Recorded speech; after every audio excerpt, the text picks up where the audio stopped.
এই যে কবরের যে আযাব, যে আমরা একটা কথা বলি, এটা আযাব হলো রুহের আযাব। কিসের আযাব? রুহ। দেহ তো আপনার নাই, ওখানে দেহ আছে, দেহ তো পচে গেছে, গলে গেছে, তাহলে আযাবটা কিসের? রুহের। বুঝাচ্ছি, আমি এই এই পড়াশোনাটা করেছি ইমাম গাজ্জালী রাহিমাহুল্লাহর বই থেকে। এত গভীর মানে লেখা, মানে ধরতে গেলেও মনে হয় যে একটা লাইন 10 বার করতে হচ্ছে। একটা এক্সাম্পল দিয়ে বোঝাচ্ছেন এভাবে, তিনি বলছেন এটা একটা উদাহরণ মাত্র, এটাই প্রকৃত ব্যাখ্যা না, একটা উদাহরণ মাত্র।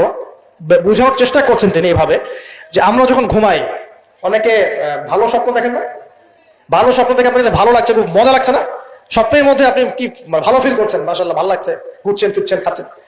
যখন কোনো খুব ভালো আপনি একটা স্বপ্ন দেখেন, আপনি কিন্তু ভালো লাগে, আপনি স্বপ্নে ঘুমন্ত অবস্থাতেই আপনি স্বপ্নে বাস্তবের ফিলিংস পাচ্ছেন, এমন হয় না? আল্লাহ পাক যদি আপনাকে স্বপ্নের মধ্যে রেখে দেন, ধরেন 1 বছর 1.5 বছর 2 বছর, তার মানে 1-2 বছর আপনি স্বপ্নের মধ্যেই বাস্তবের ভালো লাগার ফিলিংসটা পেতে থাকবেন, কিন্তু আপনি ঘুমিয়ে আছেন। বাইরে থেকে আমি আপনাকে দেখছি যে আপনি ঘুমিয়ে আছেন, আপনি ঘুমন্ত অবস্থাতেও ভালো স্বপ্ন দেখেই ভালো ফিল করছেন। তিনি বোঝাচ্ছেন, উদাহরণ দিয়ে বোঝাচ্ছেন, এটা কিন্তু ব্যাখ্যা নয়, জাস্ট একটা বুঝাচ্ছেন উদাহরণ দিয়ে। আল্লাহ পাক যখন শহীদদের রূহগুলোকে জান্নাতে রেখে দেন, জান্নাতে তারা এইভাবে রূহগুলো ঘুরতে থাকে, ফল ফলাদি খেতে থাকে, পাখির ডানায় পাখির মধ্যে রূহ দিয়ে দেন, সবুজ পাখি, এই পাখি উঠতে থাকে, তারা ভালো ফিল করতে থাকে। ওই হায়াতটাকে আল্লাহ পাক তাদের কাছে বাস্তব বানিয়ে দিয়েছেন। বুঝতে পারছেন? তাদের কাছে মনে হচ্ছে এটাই বাস্তব, এটাই জগৎ। আল্লাহ চাইলে করতে পারেন না? একটা ঘুমন্ত মানুষকে যদি আল্লাহ করতে পারেন, তাহলে শহীদদের ব্যাপারে করতে পারেন না? পারেন। আবার ধরেন একজন মানুষ পাপাচারী, আপনি কখনো কখনো স্বপ্ন দেখেছেন, ভয়ের স্বপ্ন, আটকে উঠছেন, শ্বাস বন্ধ হয়ে যাচ্ছে, এমন হয়নি অনেকদিন? আর হবে তো বেশি, কারণ কানে তো হেডফোন দিয়ে গান শোনেন, আর হেডফোন কানে দিয়ে ঘুমান, এফএম শুনতে শুনতে ঘুমান, এই কি করতে করতে ঘুমান। ঘুমানোর আগে তো দোয়া কালাম নাই, দোয়া কালাম মাসনুন দোয়া কালাম তো নাই, সূরা মুলক নাই, সূরা বাকারা শেষের আয়াত নাই, ইত্যাদি নাই, পবিত্রতা নাই, বিছান ছাড়েন না, লাইটস অফ করেন না। আপনার সুন্নত মাফিক তো ঘুমাচ্ছি না। ঘুমানোর কতগুলো সুন্নত জানেন? ঘুমানোরই কত সুন্নত আছে।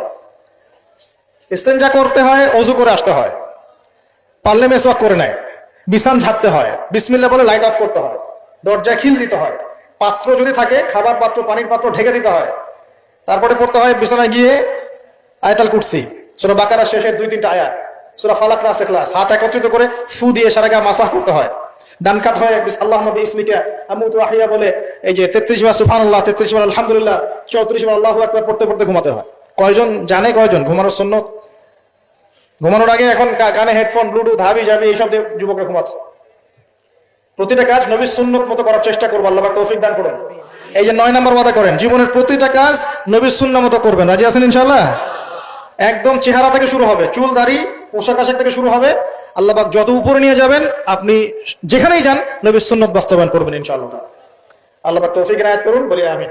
মনে করেন খারাপ স্বপ্ন দেখছেন, খারাপ স্বপ্নে এখন আপনি কষ্ট পাচ্ছেন, দেখছেন যে পানিতে ডুবে যাচ্ছেন, দেখছেন যে আপনি আগুনে পড়ে যাচ্ছেন, নাউজুবিল্লাহ, দেখছেন যে আপনি হয়তো কেউ আপনার শ্বাস গলা চিপে ধরেছে ইত্যাদি, মানে আপনি কষ্ট পাচ্ছেন। বাহির থেকে কিন্তু আমি আপনার কষ্ট বুঝতে পারবো না, পারবো?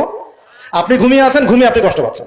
এখন এই ঘুমন্ত কষ্টের স্বপ্নটাকে আল্লাহ পাক যদি 5 বছর লম্বা করে দেন, পারবেন কিনা? আল্লাহ পাক পারেন কিনা? 5 বছর ঘুমিয়ে আছেন, আপনি উঠতে পারতেছেন। এখন এটা হয় না, আল্লাহ চাইলে পারেন, সম্ভব কিনা? আল্লাহ পাক 309 বছর ঘুম পাড়া রাখেন নাই মানুষকে? আছে না দলিল? কোরআনে আছে না? কোন সূরায়? এই তো মাশাআল্লাহ, মাশাআল্লাহ, সূরা কাহফে আছে না? 309 বছর আল্লাহ পাক 9 জন 10 জন ছেলেকে ঘুম পাড়া রাখছেন না? রাখছেন। তো এখন মনে করেন যে আল্লাহ পাক আপনাকে ওই কষ্টের আযাবটাকে লম্বা করে দিলেন, কষ্টের ওই স্বপ্নটাকে লম্বা করে, তাহলে আপনি কিন্তু ঘুমের মধ্যে কষ্ট ফিল করবেন। এখন কবরে যদি আল্লাহ পাক বারজাখের জীবনে সিজ্জিনে কিছু আত্মাকে রেখে আত্মাগুলোকে আযাব দেন, এবং ওইটাকেই যদি তাদের কাছে বাস্তব ফিল দিয়ে দেন, তাহলে কি তার আযাব পাবে না? অনেক ব্যাখ্যা আছে, যেগুলো নিয়ে আলাদা লেকচার দেওয়া লাগে। এতটুকু বোঝেন যে আল্লাহ পাক ইন্নাল্লাহা আলা কুল্লি শাইইন কাদির, আল্লাহ পাক প্রতিটা বিষয় সম্পর্কে ক্ষমতাবান। আল্লাহ পাকের হাতেই সব ক্ষমতা, আল্লাহ সব করতে পারেন। যে আল্লাহ পাক আমাকে শ্বাস নেয়ার ক্ষমতা দিচ্ছেন, নিঃশ্বাস নিচ্ছি, একটা নিঃশ্বাসের দাম কি অন্য কেউ দিতে পারবে? যে আল্লাহ পাক এনভায়রনমেন্ট, বায়ুমণ্ডলের মধ্যে নাইট্রোজেন গ্যাস দিয়ে দিয়েছেন, এই গ্যাস কি কে দিয়ে? অন্য কেউ দিয়েছে? যে আল্লাহ পাক শ্বাস নেওয়ার জায়গা দিয়েছেন, আমাদের হার্ট পাম্প করছে, জন্মের সময় থেকে পাম্প করছে, এখন পর্যন্ত থামে নাই, একদিন 1 মিনিটের জন্য থেমে গেলেই শেষ। এটা কে চালু করে রেখেছে? যে আল্লাহ এত কিছু করতে পারেন, সেই আল্লাহর পক্ষে নবী সাল্লাল্লাহু আলাইহি ওয়াসাল্লামকে তার কাছে নিয়ে যাওয়া, এই আযাবগুলো দেখানো এমন কঠিন কিছু? এগুলো নিয়ে এখন মানুষ প্রশ্ন তোলে। ঈমান কোন জায়গায় চলে গেছে চিন্তা করেন। তো এখানে নবীজি অনেকগুলো শাস্তি দেখেছেন, তার মধ্যে একই পাপের কারণে 3টা শাস্তি দেখেছেন। কয়টা ভাই? এই সেই বিখ্যাত পাপের নামটাই হচ্ছে সুদ। একবার দেখেছেন কিছু লোককে রক্তের নদীতে ফেলে দিয়ে মাথা ফাটিয়ে দেওয়া হচ্ছে। জিজ্ঞাসা করলেন এরা কারা? জিবরাইল আলাইহিস সালাম বলছেন এরা আপনার উম্মতের সেই সব ব্যক্তি যারা সুদখোর ছিল। রক্তের নদী কেন? কারণ রক্ত চুষে খাইতো তারা মানুষ। মাথা কেন ফাটাই দেওয়া হচ্ছে? কারণ এই মাথা দিয়ে বলেছিল ইন্নামাল বাইউ মিসলুর রিবা, ব্যবসা সুদ একই জিনিস। এই শয়তানি মাথা থেকে বেরোছে, এই কারণে মাথা ফাটিয়ে দেওয়া হচ্ছে। আর একটা শাস্তি দেখেছেন, তারা পাথর খাচ্ছে, পাথর, বড় বড় পাথর খাচ্ছে, পিছনের রাস্তা দিয়ে পাথর বের হয়ে যাচ্ছে। জিজ্ঞাসা করলেন কাদের কি কারণে শাস্তি দেওয়া হচ্ছে? জিবরাইল আলাইহিস সালাম বললেন এটাও সুদের কারণে। আরেকটা দেখলেন যে এক ব্যক্তি রক্তের নদী বলেছে, হ্যাঁ রক্তের নদীতে সাঁতার, এটা একটা বলেছে, একটা হচ্ছে পাথর খাওয়া।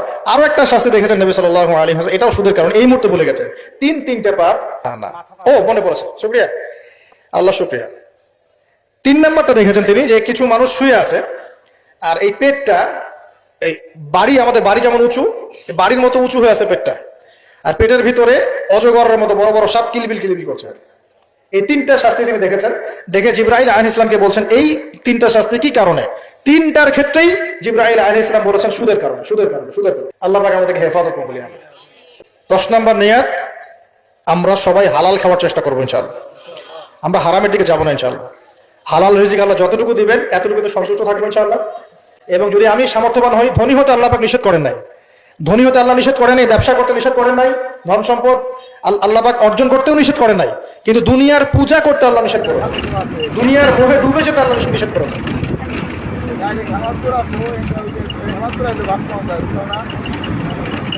রাস্তায়